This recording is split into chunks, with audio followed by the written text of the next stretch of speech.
Assalamualaikum warahmatullahi wabarakatuh. Perkenalkan, nama saya Ausofira Artanti Najla Zakira, NIM 4003052165009 dari kelas G1. Di sini saya akan menjelaskan terkait langkah-langkah pengerjaan UTS analisa struktur yang diampu oleh Bapak Muhammad Rizal.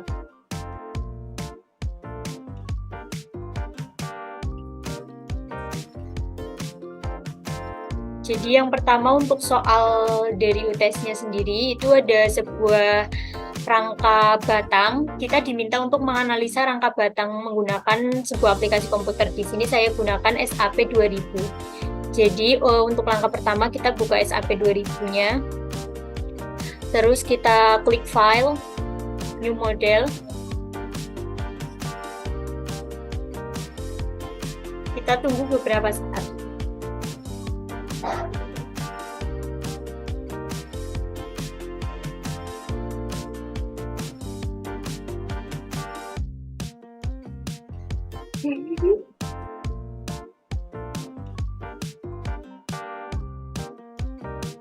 Oke, kalau sudah, kita bisa langsung ubah saja untuk default unitnya ke KIP FTF, karena tadi di soal untuk bebannya menggunakan KIP, sedangkan untuk jaraknya menggunakan feet atau FT.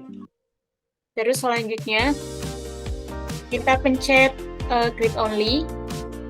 Nah, untuk X-nya itu berarti jumlah titik di sumbu X ada 3, terus untuk Y-nya saya tulis 0 saja, terus untuk Z-nya 2. Nah, untuk grid spacing-nya di sumbu X, itu berarti arah ke horizontal. Di soal berarti ada 2B. Nah, 2B itu adalah angka 2 terakhir dari NIM, berarti saya pakai 20.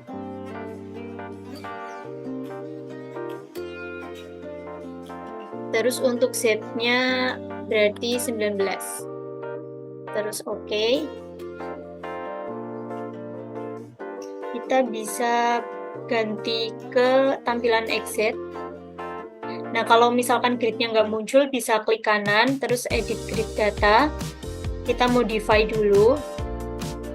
Misalkan ini kita add. Nah, terus setelah muncul kita perbaiki, setting ulang sesuai sama settingan awal. Edit grid data, modify, terus ini kita delete, terus oke. Oke, jadi tampilan untuk gridnya seperti ini. Sekarang kita bisa melakukan modeling rangka batangnya, mengikuti soalnya, berarti bentuknya seperti ini. Ada batang yang silang dan sebagainya, langsung digambar di SAP-nya. Kita berarti bisa pencet untuk di sebelah kiri ada draw frame atau kabel, kita klik, terus kita bisa gambar modelingnya.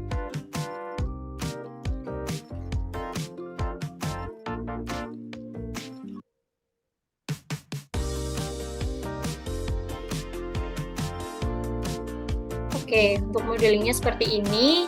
Selanjutnya kita bisa memberikan tumpuan. Sesuai soal, kita menggunakan tumpuan sendi di titik 1 dan 4. Berarti kita select titik-titik yang akan diberikan tumpuan, terus klik assign, terus join loads, kita pilih forces.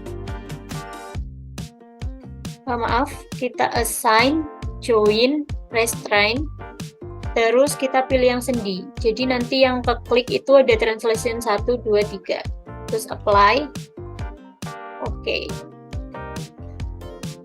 Terus karena di soal tumpuannya dirotasi 90 derajat, jadi kita select lagi, terus kita pilih assign lagi, join. Setelah itu pilih yang local access. Terus untuk rotation about Y-nya kita tulis 90. Terus apply. Terus oke. Nah, jadi tampilan untuk modeling rangka batangnya seperti ini. Selanjutnya kita bisa mendefine material, karena untuk soalnya itu ada diketahui bahwa elastisitas baja atau bahan yang digunakan sebesar 29.000 KSI. Jadi kita bisa select aja untuk batang-batangnya. Terus kita pilih define materials. Bisa gunakan 4000 PSI atau yang A992FY, terserah. Kita bisa modify. Terus untuk bagian modulus elastisitasnya kita ubah menjadi 29.000 KSI. Terus oke. Kita bisa cek di sini. Selanjutnya klik OK lagi. Setelah itu kita bisa memberikan pembebanan. Sebelum kita memberi pembebanan, kita klik dulu untuk define, terus load patterns untuk menambahkan live load. Jadi di sini kita tulis live, terus type-nya live juga, terus add new load pattern, terus klik OK. Setelah itu kita bisa menambahkan beban di titik sini sesuai soal itu sebesar 2A KIP, berarti 29 KIP. Kita klik, terus assign, terus pilih join loads, forces, terus di bagian force global Z kita tulis minus 29 karena dia arahnya ke bawah. Terus kita apply, terus klik OK. Nah, selanjutnya kita kasih pembebanan juga di titik yang ketiga sebesar 2B KIP ke bawah. Sesuai ini berarti 20 KIP. Berarti kita select titiknya, terus kita assign join loads, forces. Selanjutnya kita tulis sebesar minus 20. Terus apply, terus klik OK. Oke, jadi nanti tampilan rangka batang setelah dilakukan atau diberi beban itu seperti ini. Selanjutnya kita bisa langsung melakukan analisa. Jadi kita klik analyze, terus kita bisa run analysis.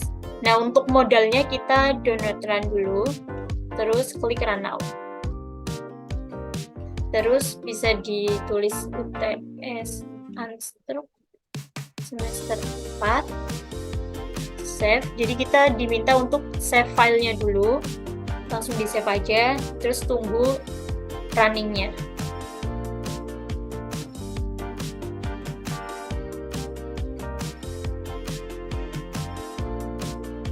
Oke, jadi rangka batangnya setelah diberi beban dia akan mengalami penurunan seperti di gambar. Selanjutnya kita bisa menganalisa gaya batang yang bekerja. Gaya dalamnya ada gaya lintang, momen, dan juga normal. Untuk melihat gaya lintangnya bisa klik display, terus show forces or stresses, frames. Kita bisa klik shear 22 untuk melihat gaya dalam bidang D atau gaya lintang. Terus show values agar kelihatan angkanya. Terus kita apply, terus OK. Nah, oke, jadi gaya batang yang bekerja di sini, gaya lintang yang bekerja di batang ini itu ada yang berwarna biru dan merah. Yang biru itu artinya dia tarik, sedangkan yang merah tekan. Jadi untuk gaya di batang yang saya perlihatkan ini ada gaya tarik sebesar 0,24 di ujungnya, terus sampai akhirnya ada gaya paling kecilnya sebesar minus 0,21 atau 0,21 dia menekan si batang. Selanjutnya kita bisa lihat untuk gaya momennya. Kita bisa display lagi, terus show forces or stresses, frames, kita pencet yang momen 33, terus apply, terus OK. Nah, jadi ini gaya momen yang bekerja di batang ini. Jadi ada tekan sebesar min 0,49, terus ke bawah di sini. Jadi di batang ini ada momen yang bekerja itu terbesarnya ada di angka 0,76 bernilai positif. Terus selanjutnya kita juga bisa melihat gaya normalnya atau gaya yang bekerja secara horizontal. Jadi kita pencet yang axial force, terus apply, terus OK. Nah, ini dia gaya normal yang bekerja pada rangka batang tersebut. Jadi, untuk bagian atas ini bernilai positif atau dia menarik si batang sebesar 48,14. Terus yang lain bisa dilihat di diagram yang ditampilkan. Untuk memunculkan informasi yang lebih lanjut bisa juga kita klik kanan di bagian batangnya. Nah, jadi di sini bisa dilihat ada aksialnya, torsinya, dan sebagainya. Tadi untuk tampilan di diagram bidang D dan M juga bisa. Gitu. Oke, sekian dari saya terkait analisa rangka batang dari soal UTS. Sekian dan terima kasih. Mohon maaf apabila ada kesalahan. Wassalamualaikum warahmatullahi wabarakatuh.